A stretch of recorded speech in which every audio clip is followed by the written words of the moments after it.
Ladies and gentlemen, welcome back to a Connoisseur's Conversation. Today, we're going to dive into a cigar from one of my favorite cigar houses, cigar manufacturers. That is My Father Cigars. This is Don Pepin is one of my favorite cigar blenders. He makes a great,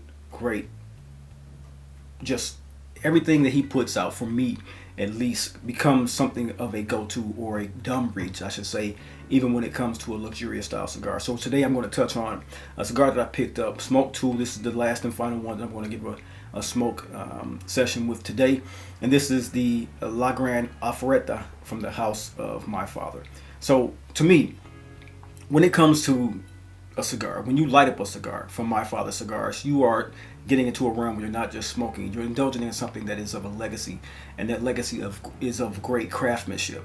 And so for me, Don Pepin Garcia is and has been one of those people in blending cigars that has solidified himself as one of the greatest members of that fraternal order of our time. And so for me, when it comes to these type of guys that are doing the best work in craftsmanship in a realm, I love to smoke everything that they put out, because I want to see just what it is that a great architect is doing with his mental capacities to put something together. I want to see who and what humanizes his situation to make it better for my situation. What I mean by that is that every time you see someone that is at the top of their game, get used to and want to be around what it is they're doing and see and taste what it is that they've done when it comes to perfume, wine, cigars, anything of this sort when you're indulging. Because when people are at the top of their game and you're living inside of their time frame, you want to be someone who was able to reach out and know that you touched something. Like you would have loved to have been around when Van Gogh was painting, or when Salvador Dali was painting, or even when the patriarch of Pardon was making his first cigars in Miami. You would have loved to have known what it was, where the roots were. And so when these people are on earth with you, I suggest that you get something of a piece of them, and then make that something that you love to grow from. That's just a side piece, but something that I feel often when finding men of this sort who have made a name for themselves in different realms of life. And so for me, smoking this, I want to understand how his signature style marries boldness and elegance. And for me, the La Gran Oferta is a testament to the mastery, revising a classic Cuban style band on the actual cigar. This is the actual cigar presentation, and for me, this is what it's like to have a perfect cigar blend. I want to talk about the depth, the complexity, and really come to show you what it is to expect from the La Gran Oferta. This is a great cigar that I smoked, very much so pleased. This is a Torpedo. This is a 6 1/8 by 52 ring gauge cigar, and look at the band. He has a blue ribbon footband.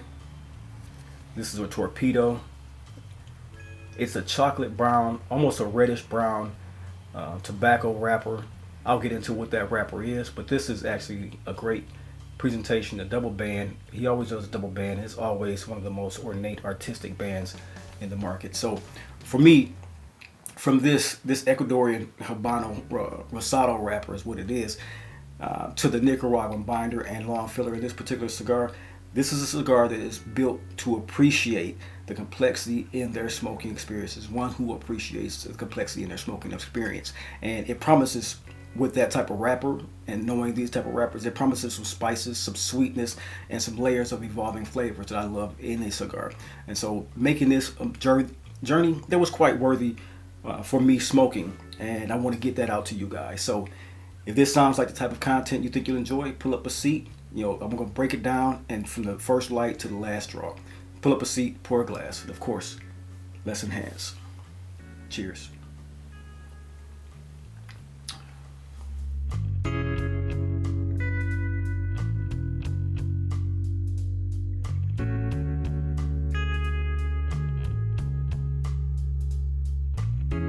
Ladies and gentlemen, welcome to The Dry Down, the lifestyle channel where we as enthusiasts aspire to enhance and elevate our olfactive sensory experiences through the understanding of the different aromas, facets, and nuances of scent, cigars, and wines.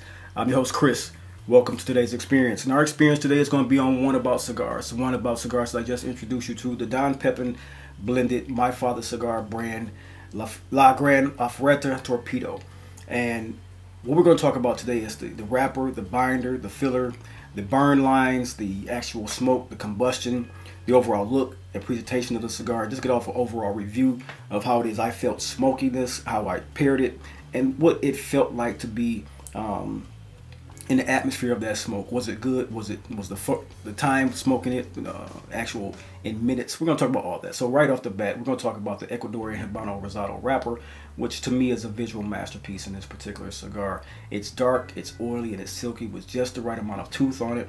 And underneath that, you have the Nicaraguan binder and long filler that bring a power and complexity to a signature Don Pepin blending style.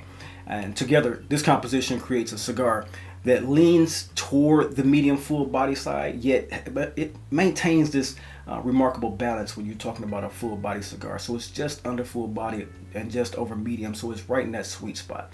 The construction on this is flawless. It's firm to the touch. All three have been the same way. It's well packed with no really soft spots inside the cigar. As always, that's exactly how you want to have a luxury cigar come off. To me, this is a luxury cigar. It comes in a $12 to $14 price range in my region. And the pre-light draw on this one, when doing the pre-light, it always drew of subtle dried fruits, that sweetness from subtle dried fruits, an earthy touch, and almost a visual three-dimensional feel of cedar and rich cacao in this one. So it gave me a knowledge and hint toward what was to come in a particular cigar. Very nicely done wrapper cigar. That Rosado is very, very beautiful looking. So in this one, the first third of this one, it's a bold introduction. It's from the moment you toast the foot, you get what it is, that having no mistake in the Don Pepin signature black pepper. And that pepper blast is always in the cigars. It's something you're going to find and enjoy in certain blenders. It's a bold, spicy rush that is instantly awakening of your senses. It's very much so coats the tongue with a very robust, peppery tonality. But the initial punch, it quickly settles and reveals a smooth yet intense dark chocolate note that is intertwined with a very beautiful and lush toasted almond and espresso bitterness. And that's one thing about the Nicaraguan tobaccos that I come to find often has that taste profile. You also in this one, in that first third, you get a bold fruity sweetness that lingers on the retrohale when you do retrohale the cigar. Not often did I do so, but when I do retrohale, I do pick up that lingering sweetness. It's also combined with that nice feel of dark dried cherries or even a beautiful fig note inside of this one. Adds a little bit of depth and contrast to the peppery start of this particular cigar, which is always welcome. The burn line is always sharp. I'm going to show some B-roll about the burn line. The draw effortlessly. You didn't have to pull hard. It was no soft pack. It was no soft smoke. You know, that when you have a cigar, you have to work hard to play hard. It's not fun in a cigar smoke. And the smoke output, dense and creamy. That's one thing you're going to love about cigars from Don Pepin. As many cigars who are hand rolled with professional tact and craftsmanship, you will find that there are great smoking experiences, and this one gave just what I thought it would. As far as the second third came in, to me, that's when cigars begin to warm up a little bit, and you can come in and understand what the complexity is they were trying to blend into the cigar. You have the cigar ashes built up, you have that buffer, and this is basically where you have complexity and motion coming in. So as you move into the second third, the peppers recede, slightly, but they're still there, but they recede slightly, making room for a very rich and caramelized nuttiness. That's from that almond feel that I got. It's a salted style of almond, a toasted salted style of almond, dry roasted style of almond drizzled with dark chocolate, and that's great when you talk about a cigar feel. The balance by earthiness is there. It's undertoned with leather and cedar, which I love. So these notes that I'm talking about, the complexity in this particular cigar, are things hitting on all of what I love about cigar smoking. The nuances that I can pick up, the nuances that I train myself to pick up are all there. And they're rich in their flavor profile, but also have some subtlety to keep the complexity and fun smoking this cigar going. It's never something that gets boring. The body is now, at that point in the second third, is solidly medium full. What you get from the body at that point is just one that can give you, if you're not used to the nicotine rush, it can hit you a little bit hard going into that second third because it does elevate. But with the flavors growing deeper, the rush feels stronger but does not take you off of your game. So this will be a great golf cigar to me if you ask me. Walking out on the field at 7 a.m., this will be perfect. It's a subtle molasses sweetness in this one as well. That emerges, rounding out the spices. It kind of puts the mellowness on that spices. It even gives a sweetness that goes along with that cedar wood edge, the cedar wood note that feels quite refined at that point in time, making this second third the section that is most harmonious and balanced as a part of the smoking experience for this particular cigar. When I sit here thinking now, the way that the ash, like I stated, I'll show more B-roll. As far as the ash went, the ash was holding very firm with this particular cigar at that point. Second, third, I maybe lost a little bit of ash on both cigars going into the second, third, but that was on purpose because sometimes in the environment you're in, you want to tap the cigar because you're out with the company and bumping shoulders and stuff like that. So with a consistent white to gray ash on the structure of the ash, it was very nicely put together. You could tell this is high quality tobacco. It's a testament to the quality of the tobaccos, because when they're expertly rolled like this from my father's cigar, you're going to get something of a very well constructed tobacco cigar combination, and it fit the bill with that. So the balance, complexity of the second, third really shone through on all the cigars. I cannot wait to get it and see how it performs today with this last particular cigar. As we get into the final third of this one, that's when you begin to approach what it is of quite, I would say, almost overt pickup in intensity once again, because the second third ramped up, and then the final third really started to hit with a more bold complexity and a more full-bodied experience. The chocolate becomes darker, almost like an espresso dusted cacao nib, while the nuttiness in this one takes on the roasted qualities.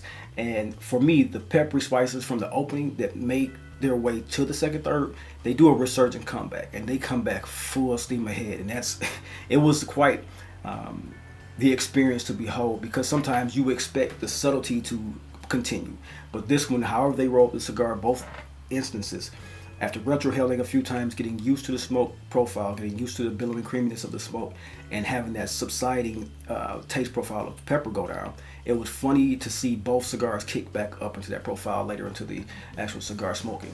And so from the beginning to the end, this one makes a beautiful resurgence in that pepper, and now it becomes even more refined of a complexity, more refined of a taste profile, layered with even more dark spices like cinnamon and nutmeg at the end in that final third, especially coming off of this immaculately rolled Figurado or Torpedo cigar.